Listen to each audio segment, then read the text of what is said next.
Good morning, good afternoon, good evening from wherever you are in the world. Pakistan needs our love right now. And I'm not going to show you a video of stats and data or anything along those lines. So I'm going to share interviews with you that I've done with the people of Pakistan. I've focused a lot on Balochistan, but that's because it is the state that is getting the least amount of attention right now in the media, and also with aid. It's also very much cut off. So what I'm going to show you are interviews with the head of tourism. I spoke with the former chief minister of Balochistan, different district commissioners. I've spoken to tribal leaders. Now, the first interview I want to share with you is with the former chief minister of Balochistan, Kamal. Thank you so much for joining me, Kamal. It's been a long time. Yeah, quite a long time. Please give us a bit of background as to the tour that you're currently on. What areas have you focused on? So I was very much focused in Lasbela because, being the MP of the area also, I had to be within the area, try to go as much as I could, like in different parts of my district, starting from Hub all the way to Bela. Are there still vulnerable communities there in Lasbela waiting for rescue? Majority of the people don't leave their houses and lands. So these are kind of communal communities. We have small communities, minimal of you can say like 10 to 15 houses, and a maximum of like 100 houses. And they're like families, they're close relatives, and then they have their lands around them. And the livestock that they don't want to leave behind? Yeah. So, no matter I've seen what happens, it's only one family or one area people I've seen, the houses have been taken away, the lands have been taken away.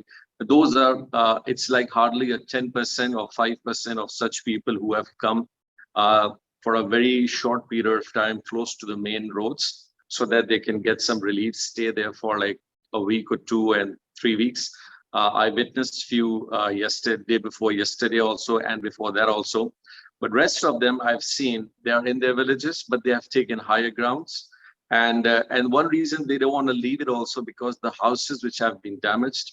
So the government officials are visiting them also to make an assessment. So they would like to remain there and identify their houses and tell the details, how much damage there has been done. How many people would you say are living in camps? So the government facilitated camps, I would say they're not much. The reason they're not much because people don't tend to go. So you can say like maybe like close to like 300 or 400 camps, something like each camp means one tent. So we have like 400 tents at and accumulated in Lasbela. But on the other side, if you count the like camps which people have put in within their villages themselves and are staying in tents, I think so. It's close to like 7,000 to 8,000 at the moment. But there's a shortage of more than 10,000 tents at the moment, which we are facing. As people are giving tents, individuals are giving, organizations are giving, the government has given, but I feel the need is a lot. And what are your thoughts on the government response? So I think so. It's a very important time national-wise, like rightly said by you, that Balochistan is so big. It's 44% of Pakistan. And the commercial interest of electronic media is very less. So, we attract less attention. So if anything does not go to the electronic media, somehow that has become the nature. We don't focus on those areas. So that has been, yes, rightly said. We have not been able to attract the national attention as it should have been. It's been like 40 days in Lasbela. I have not seen any provincial minister. I have not seen any provincial parliamentarian. I have not seen any national parliamentarian coming to Lasbela in these 40 days. And we are very close to like Karachi. You can just fly to Karachi even if you cannot come by road. And just day before yesterday, like Meher Bukhari, she's one of the anchors of Hum TV. She flew from Islamabad to Karachi, and she spent a whole day, like 10 hours within Lasbela, went to different places with us and went back. And people were happy to see the national media coming there.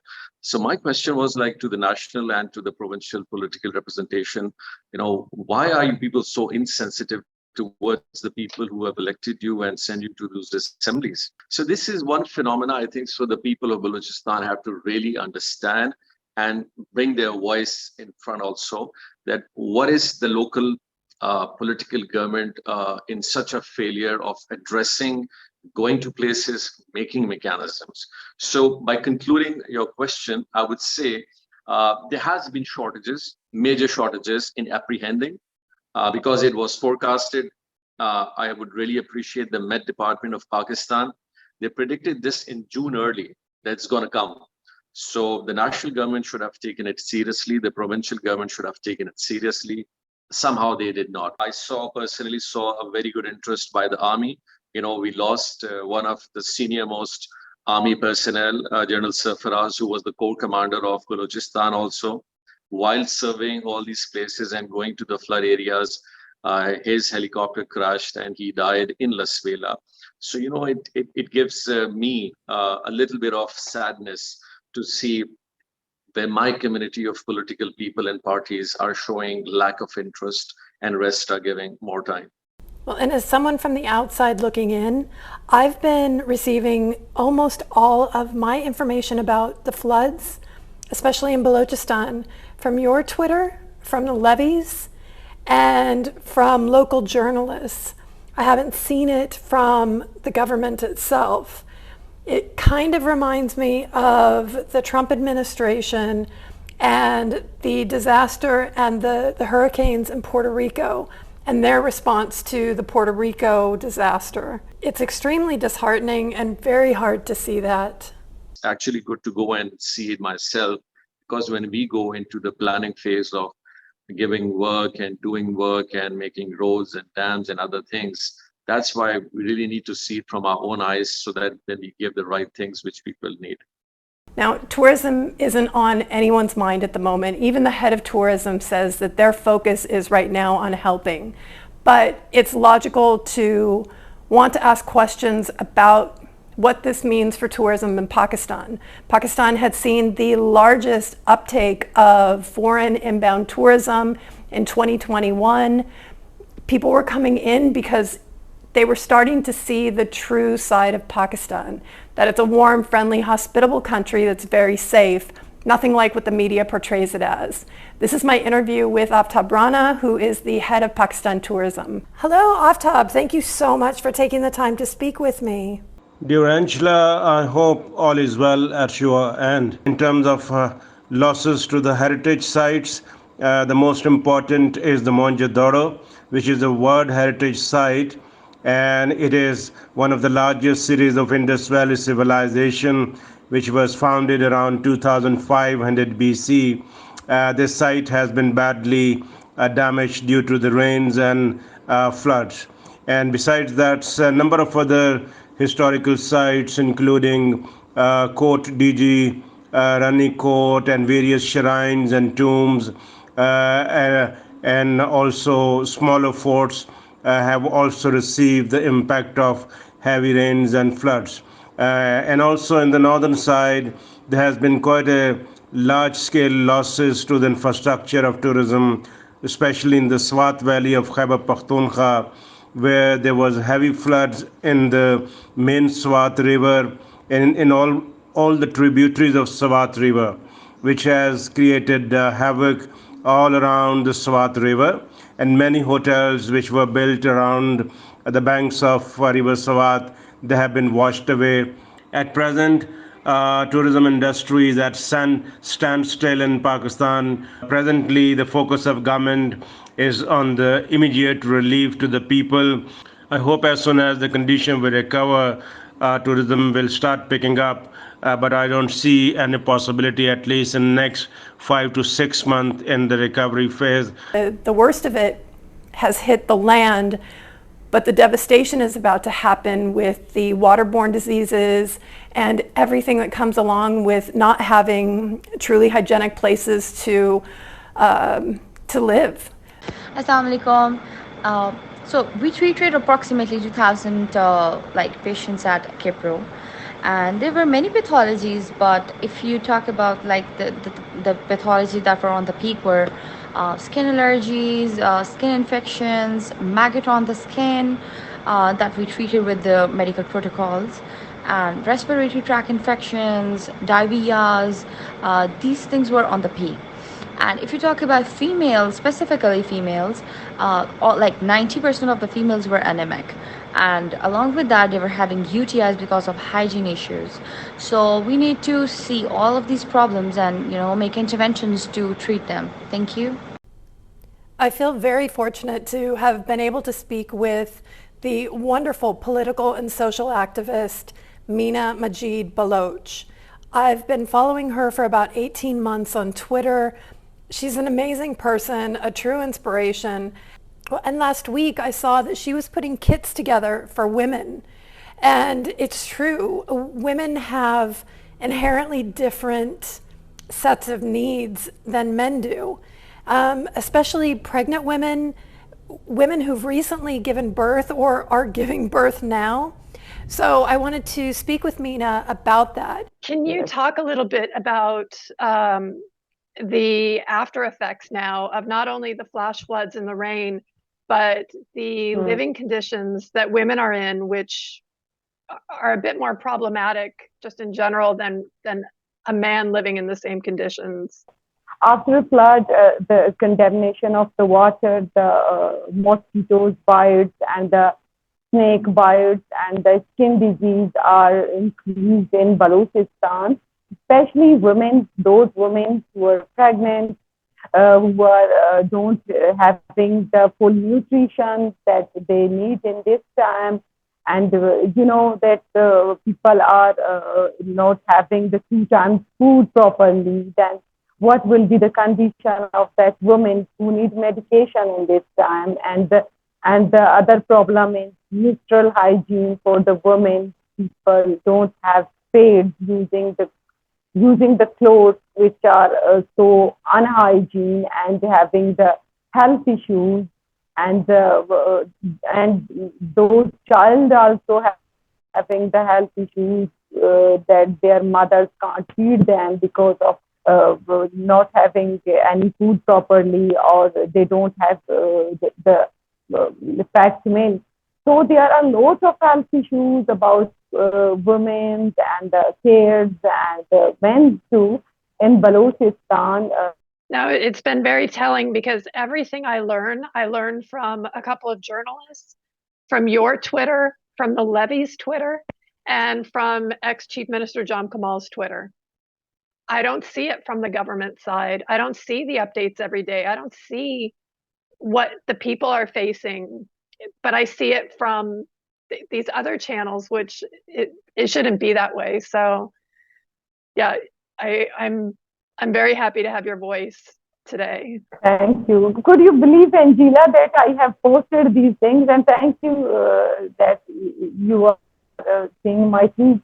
I have posted some tweets about the ground realities. Could you believe that one senator tell me that you are showing the negativity, please be positive? I said, that someone may help Balochistan, that someone may know that what's happening in Balochistan, and you are saying I'm showing the negativity. If it's the negative, show that yes, I'm negative, and congratulations for being positive and saying all is good. I'm not going to say all is good, and if it's negativity, I'm fine with that. In Balochistan, not all districts are the same.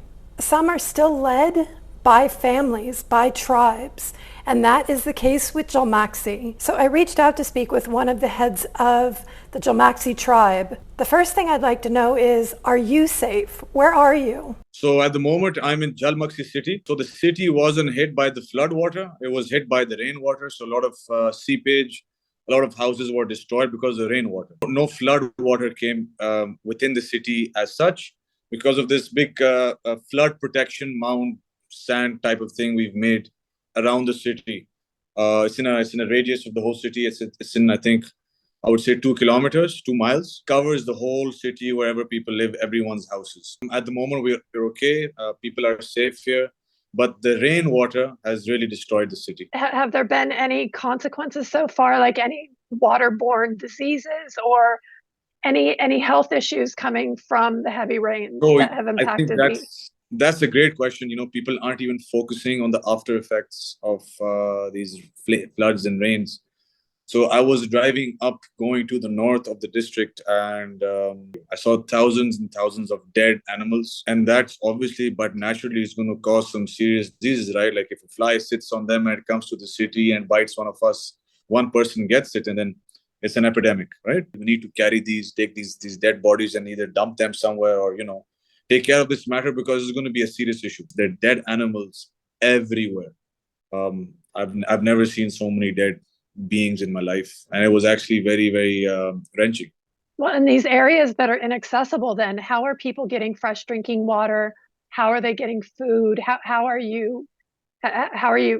these people being protected in that way or getting the aid that they need?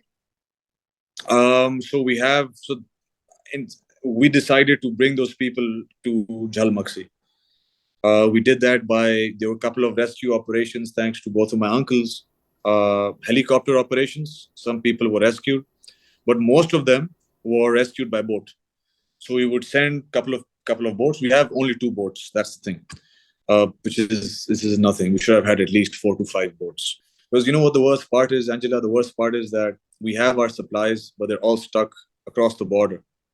There's no communication whatsoever. To Sindh, Jhal Magsi is completely cut off. In fact, all to Balochistan as well is completely cut off. We have a slew of different implications, food, sicknesses, illnesses, and this is just the beginning. Well, I wish you all the best. I appreciate your time. I was also very fortunate to speak with the ADC of Lasbela. And fishing villages like Dam, do you know if the fishing boats have been damaged? Like, what's happened to that community? Dam area is, as you know, is a treasure. We have mangroves forest over there. We have dolphins over there. The sightseeing experience. Dam area got damaged, but the damages are of certain different nature. We surveyed the data and found that the land across the coastline got somehow eroded in rainwater. Can you talk about the damage that's been done to Bela Bazaar, it's such a historic market that's been standing for 100 years. Bela Bazaar, which is in center of Bela city, got flash floods like twice. So it got damaged, and the roads are damaged, the infrastructure has damages, shops are partially or completely damaged. Sports in Lasbela like Princess of Hope, or we have fairy caves over here. Fortunately, those sites are safe. However, we will have difficulty in access. Again, the road structure got damaged severely. So we have accessibility issues right now. People here in Lasbela are hugely dependent on their livestock. So as per initial reports, we have been reported with more than 100,000 livestock that got completely washed away by flash flooding. And out of 100,000 livestock, around 80,000 are of poultry industry. We have a lot of poultry farms here. So poultry farms got washed away. People lost their camel, people lost their goat, sheep. Now, unfortunately, I have a new phone and I didn't have the audio set up properly for my interview with PakRailways. I spoke with one of the chiefs of the Quetta office. But if you see here, this is footage of me and my friend Saif from the YouTube channel Balochistan Land of Beauty. This is the Mach Bridge. I'm not sure I say that right. And it has collapsed, cutting off Quetta to the rest of Balochistan, basically, for families who used to use that route. They say that the bridge will be back up in 2 to 3 months. I tend to have lesser expectations than that, but it would be great if they are able to achieve that. Yeah, you have already visited one of my specific areas, Sasolgarh. I had received your messages yesterday. You had been through that place, which is being recently being really being damaged by this flash flood, by these unprecedented rainfalls which has occurred in Balochistan.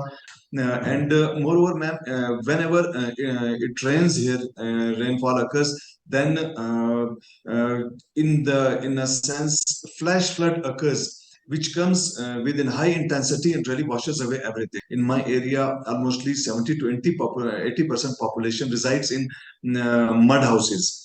If I sum up my complete damages, at around 2,500 houses has been completely washed away by flood. During these flash floods in this rainy season, I had 14 casualties, 14 people drowned, they died, while 19 were injured, and they have been shifted to different hospitals for necessary treatment. Now, the province of Sibi has seen deaths. It's terrible. So I want to show you the talk that I had with the AC of Sibi. How many deaths were there from the floods in Sibi? So far, there have been 9 deaths, and 3 of them were caused by house collapses, roof collapses. That's terrible. 6 of them were caused by car accidents. So can you talk to me a bit about the displaced people that you have? Are they living in camps? Are they in tented like refugee sites? Can you tell us a bit about that? We are trying to help them by providing them with food on a regular basis. And there are some NGOs as well, which are helping them out independently as well. And then there are people who have been displaced in Sibi, and people from outside of Sibi. And the number is around 1,500. And again, we have been providing them with fresh water, drinking water, clean drinking water on a regular basis. And we move around 2 tanks there on a regular basis. And then the food items as well. We provide them with 3 times a meal each day from the funds that we get. Now, I have friends that are doing grassroots efforts to help fundraise, and I'm going to put that information in the description down below because I imagine it's going to be changing. One friend who I know through the rally racing crew that I met in 2021, he actually started an NGO to help out, and it coincided very, very timely with the floods. I'm putting a link down below. They are accredited. They are doing great work every single day. Every day he sends me video and photos of the work that they're doing on the ground in both Sindh province and Balochistan. So if you can help them out in any way, that would be great. I want to give a big thanks to everyone who gave me their time, who shared videos. There's YouTubers and groups who shared their drone footage with me. Big thank you to everyone. I'm hoping to get back to Balochistan in November. I would very much like to go and support the efforts and to do what I can. It's heartbreaking seeing the news. So we need to just keep giving them love, because in the media, as soon as things go away, people forget. Friends in Pakistan that are helping the NGOs and helping with the on-the-ground efforts, I think that you're amazing. Keep doing the good work, and I hope to be there in November to help as well.